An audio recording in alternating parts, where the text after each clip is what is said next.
C'est la conférence de presse qui précède, comme d'habitude, la célébration de la fête de l'indépendance, la fête nationale. Face à la presse, les hommes des forces de défense et de sécurité justifient le choix du thème. C'est un thème dont le choix se justifie par le fait qu'il faut de la mobilisation citoyenne aux côtés des forces de défense et de sécurité dans un élan de coproduction de la sécurité pour assurer à notre pays la prospérité, la sécurité.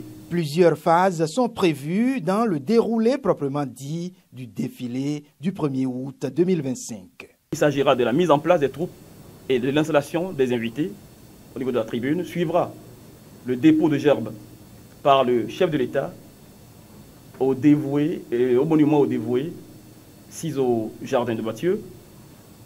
À l'arrivée du chef de l'État dans un troisième temps sur les lieux du défilé, il y aura la revue des troupes. Commencera alors, après le mot du protocole, le défilé proprement dit, qui connaîtra 3 phases. L'un, c'est le défilé pédestre, l'autre, c'est le défilé motorisé, et le troisième, c'est le défilé aérien.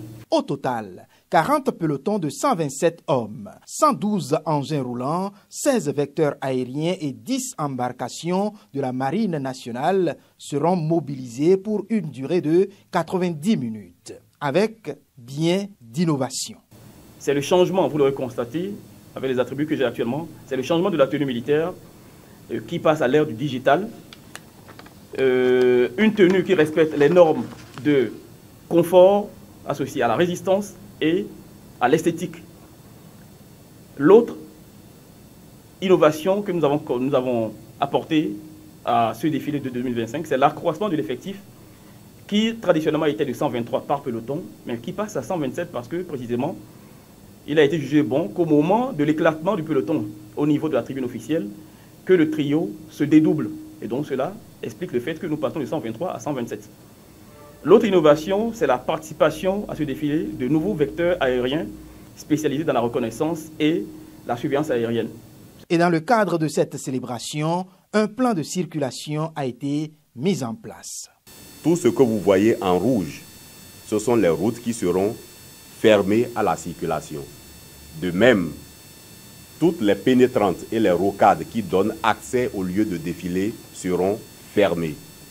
C'est dans cette perspective-là que vous voyez les pénétrantes et les rocades en rouge là qui sont interdites à la circulation.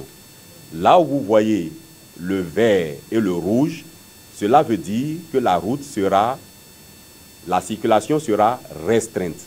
On retient par ailleurs que 4 pays frères sont invités pour cette célébration. Des pays parmi lesquels la Côte d'Ivoire qui a déjà donné son avis favorable.